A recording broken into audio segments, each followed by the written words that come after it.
E aí, tudo bom? Olha só, nós estamos aqui hoje para finalizar o livro de Mateus e começar o livro de Marcos, nessa nossa grande jornada da leitura bíblica IBNU, da qual você é nosso convidado, certo, Dani? Certo, Dilean. Muito bom estar aqui mais um sábado para a gente falar do texto bíblico e o que ele tem para ensinar para a gente, né? É isso aí. E olha só, quero lembrar você que é muito importante a sua participação. E como que você participa desse nosso bate-papo aqui?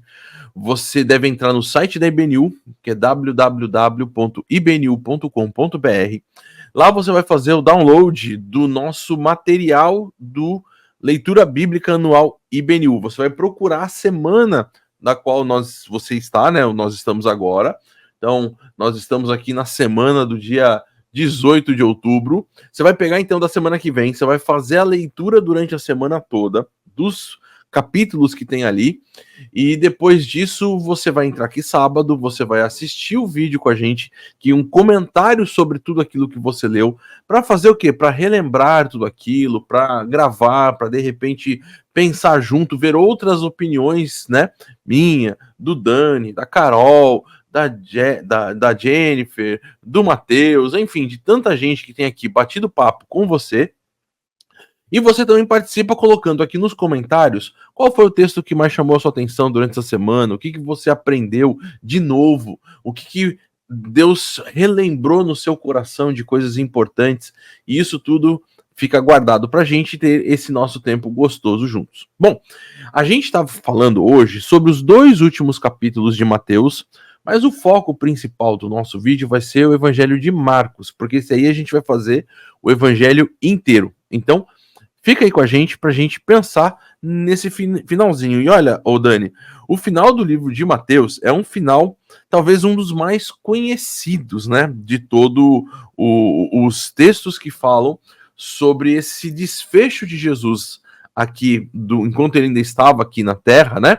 Porque vai falar dele agora ressurreto, ele que venceu a morte, ele que, enfim, teve tudo. Vai falar, óbvio, também da crucificação, Jesus perante Pilatos, do fato de que ele morreu por nós, ressuscitou, mas o finalzinho, no capítulo 28, ele é extremamente importante para a gente compreender até mesmo a mensagem do livro de Mateus. Por quê?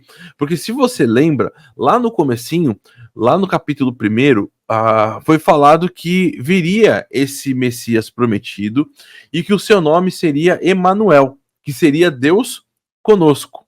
E agora, no finalzinho de Mateus, Jesus faz uma promessa. E a promessa dele é: olha, eu estarei com vocês todos os dias até o final dos tempos, até quando tudo acabar, até inclusive quando eu retornar, cumprindo toda aquela promessa que eu havia feito lá nos capítulos anteriores, ali capítulo 24, 25 e 26. Então a gente vê um livro muito bem estruturado, muito bem organizado, de uma pessoa que realmente escreveu de uma forma muito bonita para a gente entender essa nossa relação com Jesus. Muito legal isso, né?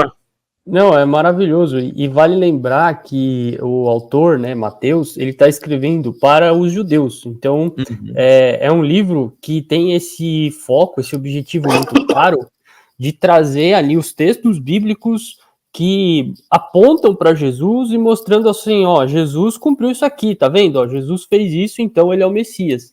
E é legal porque no final do livro de Mateus, Jesus ele aparece com essa descrição de alguém poderoso, com autoridade, né? Então ele vai terminar o livro, como você falou, dizendo que ele vai estar conosco até o fim dos tempos, até tudo acabar, né? Mas antes disso ele fala, foi-me dada toda a autoridade nos céus e na terra. Então, mostrando que Jesus, ele tem toda essa aprovação da parte de Deus, ele é o cumprimento dessa profecia, ele é o que nós vemos no Antigo Testamento sendo cumprido aqui nesse momento da história, e ele é o que a humanidade precisa. E é por isso que ele é descrito dessa maneira, né, como tendo toda a autoridade no céu e na terra. E Aí ele já vem e já faz aquela grande comissão que a gente conhece, que é um momento também maravilhoso, né? Porque Jesus, ele não só veio e falou assim, fiquem aí de boa e fiquem descansando, só esperando passar que uma hora eu volto. Não, ele convida a gente a fazer parte dessa história da salvação, né? E eu e você que está assistindo aqui o nosso vídeo, você que está acompanhando essa leitura, é para isso que nós somos chamados para fazer parte dessa história da salvação.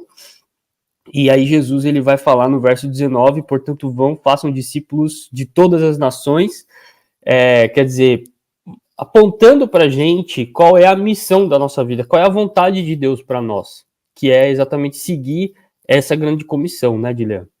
Exato, muito, muito legal isso aí, muito bem lembrado da sua parte esse propósito que ele nos dá. Então, depois de ele vencer a morte, depois dele cumprir todo o plano de Deus, ele nos agora comissiona para isso.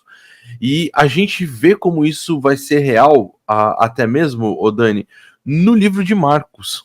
Como é interessante, por quê? Porque você acabou de falar aí que Mateus ele foi escrito para os judeus.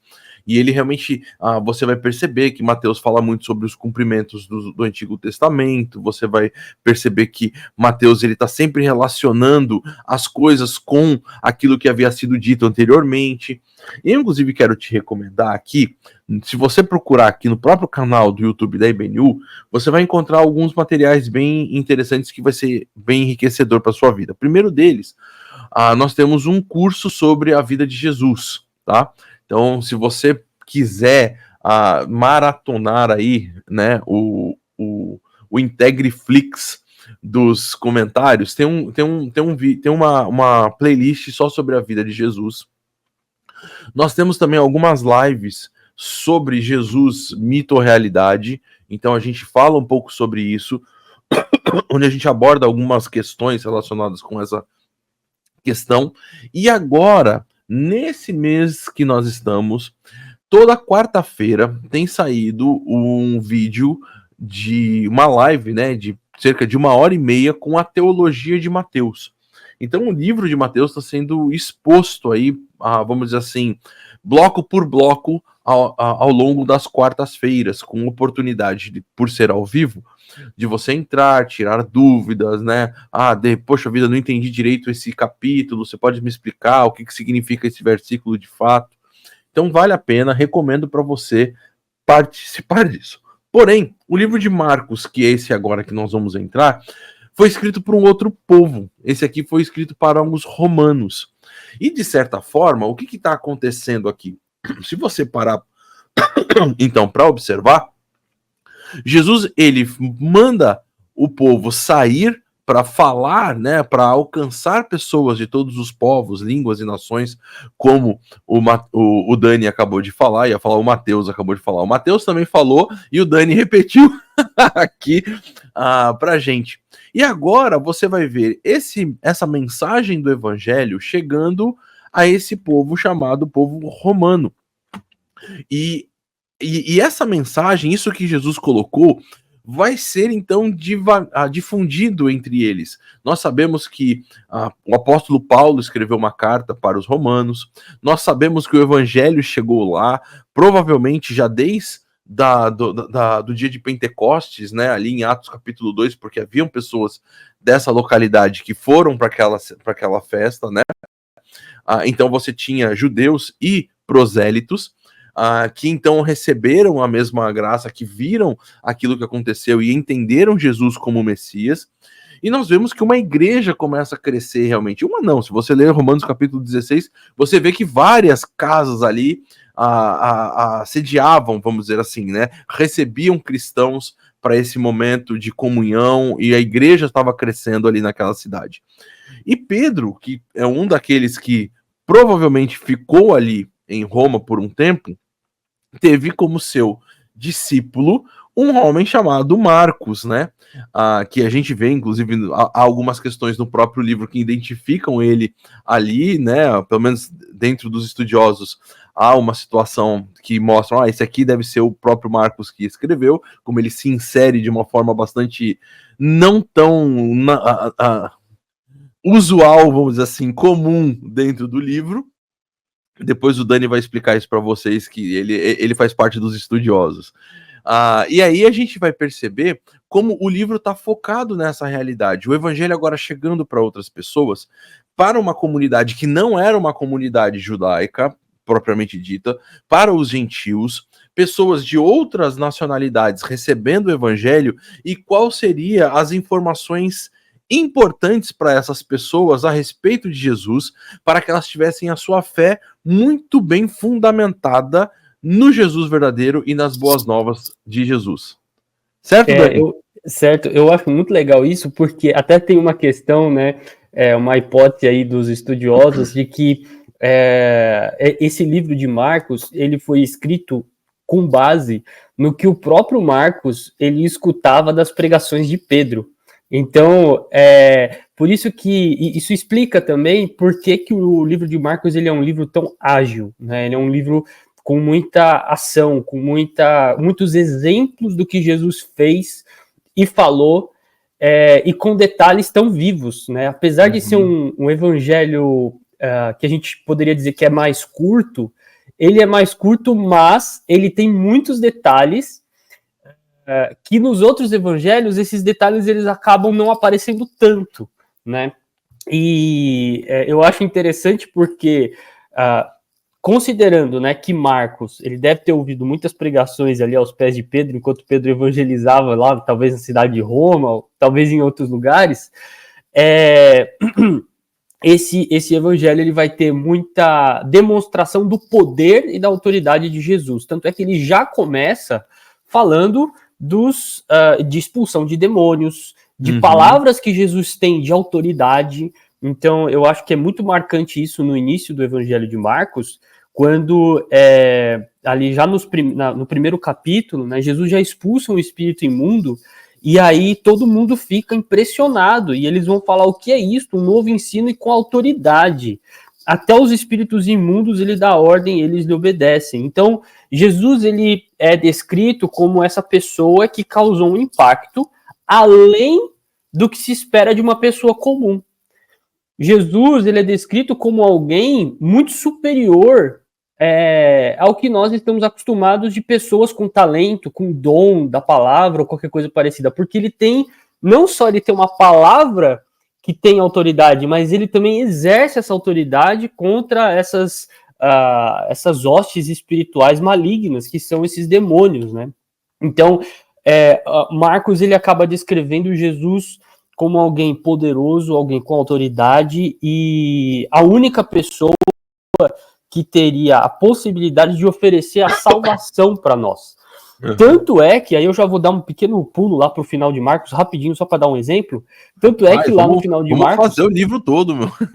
Não, mas é só um pequeno exemplo, né? Tanto é que lá no final de Marcos, a gente vai ter os próprios legionários, os soldados romanos reconhecendo essa autoridade. Então, eu acho que isso é muito interessante, né, Dilian? Sim, sim. Você tocou alguns assuntos bem importantes. Eu ia deixar isso mais como aquele a cereja do bolo, mas você já deu spoiler, né? Você acabou fazendo aquele filme que começa com o fim e aí vai explicando por que chegou naquele fim. Tipo o Christopher Nolan, né? Mas olha só que bacana, pessoal. A gente vai ver então que Marcos, por estar escrevendo para uma comunidade que não era de judeus, que não tinham as promessas do Antigo Testamento, ele começa falando sobre o fato de que havia uma promessa que viria a esse Messias com autoridade, e ele então começa falando sobre essa autoridade, e ele senta realmente ali o sarrafo, vamos dizer assim, para mostrar o quanto Jesus ele tinha essa autoridade, ele tinha esse poder, ele fazia as coisas diferentes. E olha só, eu quero aproveitar aqui e também comunicar para vocês que se vocês quiserem acompanhar uma leitura do livro de Marcos, nós do Ministério Integre fizemos esse livro há alguns meses atrás, acho que foi o ano passado, para falar a verdade, não lembro agora, mas eu acho que foi o ano passado. E nós fizemos capítulo por capítulo. Então, se você procurar na playlist do Ministério Integre, você vai ver ali 16 vídeos nossos explicando cada um dos capítulos para você. Então tem bastante material sobre isso. Mas eu separei aqui algumas coisas que são interessantes sobre aquilo. Olha só. Marcos, ele vai apresentar Jesus como realmente divino. E ele vai falar sobre qualidades e atividades de Jesus que comprovam isso. Olha só, ele tinha a filiação divina, você vai ver isso no capítulo 1, no capítulo 8, no capítulo 15. Eu não vou ler os textos aqui porque vão ficar bastante tempo, tá? Mas só assim, só para você ver, no capítulo 1 ele vai dizer princípio do evangelho de Jesus Cristo, o Filho de Deus. Ou seja, já... de quem ele é? Ele é filho de Deus, ou seja, ele é divino, ele tem um outro patamar de realidade. No capítulo 8, ele vai dizer assim: e vocês, perguntou ele, quem vocês dizem que eu sou? E aí você tem Pedro dizendo, tu és o Cristo, tu és esse Messias que está sendo apresentado. Então, ele é o Filho de Deus, ele é esse enviado de Jesus. Ele é aquele que batiza com o Espírito Santo, no capítulo 1, versículo 8. Ele tem a identificação com o servo de Deus prometido, no capítulo 1, versículo 11. Inclusive aquela voz que diz, tu és o meu filho amado em quem me agrado. Nós temos a identificação com o santo prometido de Isaías, no capítulo 1, versículo 24. Nós temos Jesus como aquele que tem a capacidade de perdoar pecados, que era algo totalmente fora da curva, que ninguém se atreveria a falar isso na época. E ele fala isso abertamente no capítulo 2, no versículo 10, né? Quando naquela história do paralítico, né? Olha, então se vocês não acreditam que eu tenho poder, né? Que eu tenho essa autoridade para perdoar os pecados, levanta aí e anda. E aí o cara levanta e anda e todo mundo fica, meu Jesus amado, né? Aliás, essa história aí do paralítico, ela vale ressaltar um ponto aqui, que nessa passagem, Jesus é mostrado tão acima do que se espera de uma pessoa com um dom extraordinário, que ele até sabe o que está no coração dos caras lá, né? Então, assim, o texto diz que Jesus, ele sabia o que estava no coração do pessoal hipócrita, religioso ali, que queria prejudicar Jesus, né? Então, isso chama bastante atenção também. Exato. Olha só, depois ele vai ser mencionado como aquele que tem autoridade sobre a lei que eles tinham no capítulo 2. Ele vai ter uma identificação também no capítulo 2 como o Filho de Deus. Exatamente nesse texto, né? Levante-se, pega a sua maca e vá para casa. Identificação com o Messias, Filho do Altíssimo, no capítulo 5, versículo 7. Ele diz, que queres comigo, Jesus, Filho do Deus Altíssimo? Olha só que identificação impressionante. No capítulo 14, ele tem uma reivindicação direta de messianidade, quando ele diz lá, depois o sumo sacerdote levantou-se diante deles e perguntou a Jesus, você não vai responder à acusação que lhe fazem? E aí Jesus mostra a sua messianidade, porque afinal de contas havia essa promessa no Antigo Testamento que ele não falaria nada, que ele teria não teria os seus erros. A ênfase nas emoções humanas de Jesus também demonstram a sua humanidade dentro disso. Olha só, no capítulo 1, Jesus vai dizer assim, Marcos vai dizer, Jesus, cheio de compaixão, estendeu a mão e tocou naquele homem. No capítulo 3, no versículo 5, diz assim, irado, olhou para os que estavam à sua volta e profundamente entristecido. Essas emoções humanas mostram essa conexão de Jesus, que tem emoções e na sua divindade resolve as coisas. No capítulo 10, vai dizer assim, quando Jesus viu isso, ficou indignado e lhes disse, deixem vir a mim as crianças. Então mostra essas emoções humanas de Jesus e também mostra Jesus com essa capacidade de conhecimento sobrenatural, que aí eu tinha separado o texto que o Dani, spoilermente, já também mencionou. Jesus sabia o que estava no coração daquelas pessoas. Jesus, ele vai ter outras demonstrações, como por exemplo no capítulo 8, no versículo 16, eles estavam discutindo entre si, é porque não temos pão, e Jesus, então, ele mostra o seu conhecimento sobrenatural, fazendo todas a multiplicação. No capítulo 13, ele vai falar, quando ele estava saindo do templo, um dos seus discípulos disse, olha, mestre, que pedras enormes, que construções magníficas, e Jesus vai dizer, não ficará pedra sobre pedra. Então ele mostra o seu conhecimento sobre o futuro, demonstrando toda a sua autoridade em relação ao tempo, em relação ao mundo sobrenatural, ao coração das pessoas, ao poder sobre curar as enfermidades. Ele realmente é impressionante em tudo aquilo que ele faz. Muito bacana.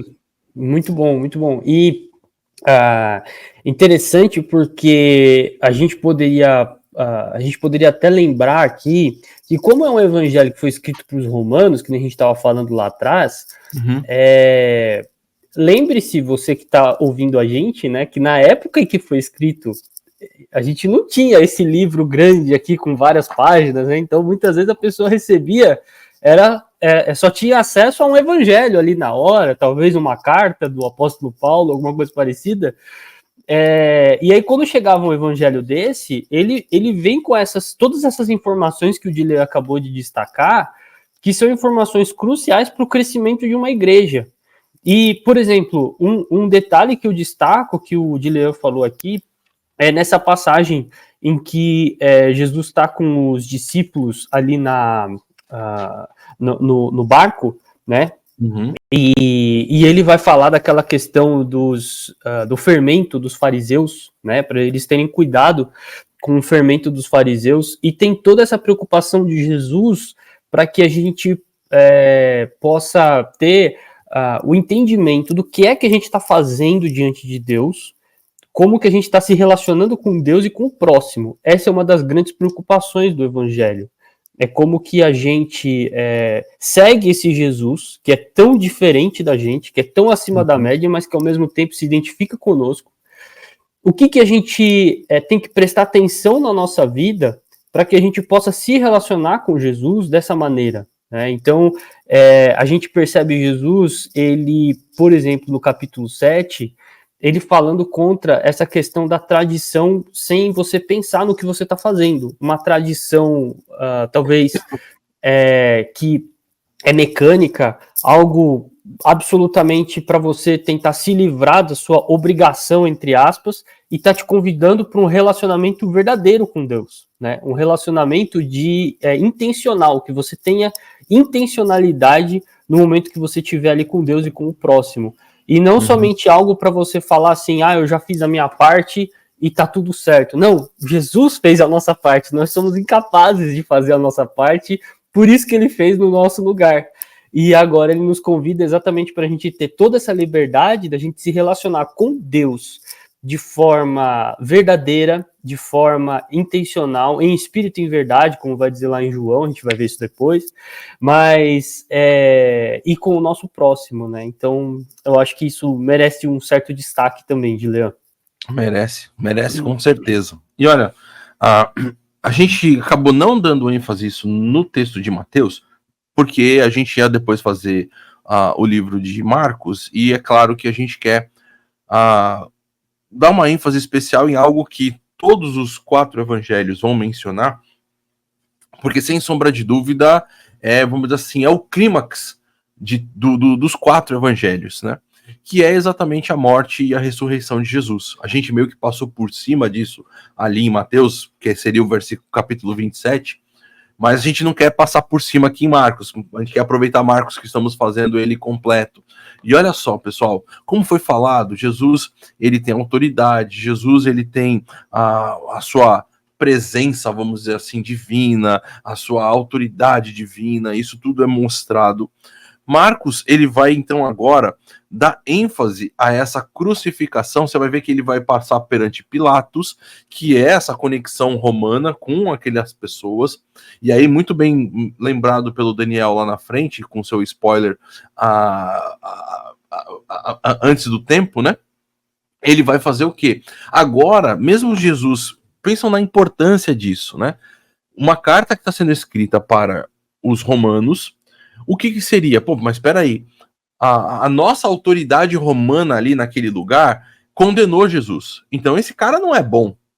E é por isso que é tão importante agora essa resposta objetiva desse centurião falando assim, não, olha, eu vejo que você realmente era o Filho de Deus. A gente vai perceber isso com com esse teor de mostrar, olha só, pessoal, ele era realmente divino. Houve sim essa questão daquilo que aconteceu na época, inclusive isso ia acontecer de qualquer jeito, porque já tinha sido dito que aconteceria, ele teria que realmente morrer, ele veio para isso, então não tem outra alternativa. Essa morte de Jesus por mim, por você, pelo Dani, foi substitutiva, ele morreu no nosso lugar, mas ele venceu essa morte, ele venceu o pecado, ele venceu tudo isso para nos dar uma nova vida.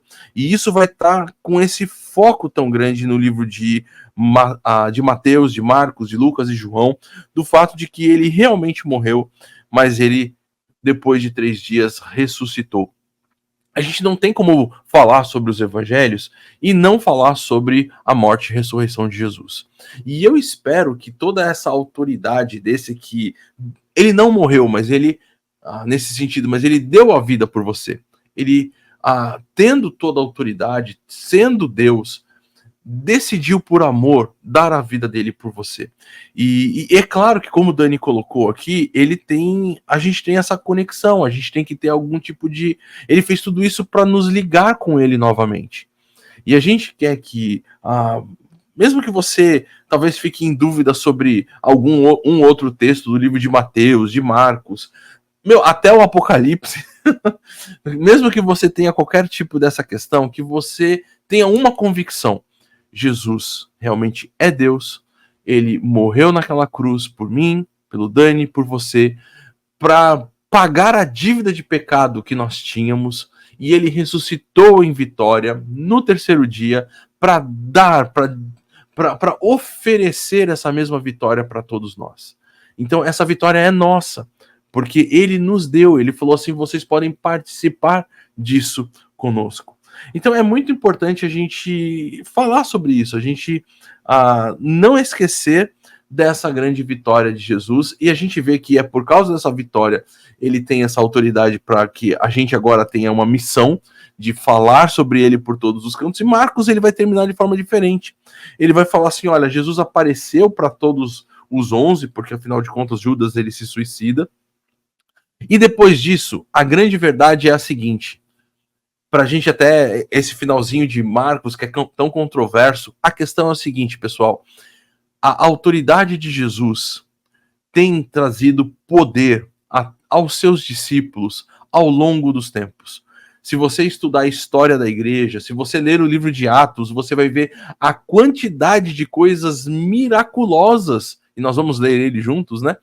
Que os discípulos de Jesus e depois as pessoas que não foram daqueles 11, mas que aceitaram o sacrifício de Jesus, fizeram de grandiosas aqui na Terra, pelo poder do Espírito Santo que há. Então, se você, tenho dúvida, esse final de Marcos, como é que isso funciona? Olha, ele não funciona para a gente testar a autoridade de Jesus, mas ele funciona para demonstrar que a autoridade de Jesus, o poder de Jesus, continua sobre todos aqueles que o amam e que o aceitaram como seu Salvador. Muito bom. E aí, Dani, como é que você quer terminar aqui esse nosso livro de Marcos? Olha, acho que para finalizar, eu diria o seguinte: essa parte da ressurreição de Jesus em Marcos, ainda que às vezes as pessoas tenham alguma dúvida, né?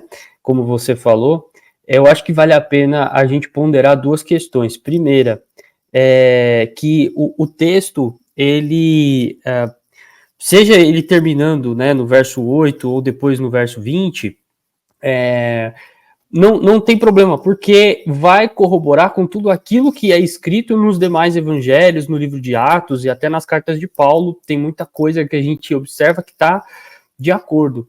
E é como você falou, uma coisa nós podemos ter certeza, e eu acho que é isso que vale, né, que vale para nossa ponderação, para nossa consideração aqui nesse momento, que Jesus morreu no nosso lugar, como você disse, em substituição pelo nosso pecado.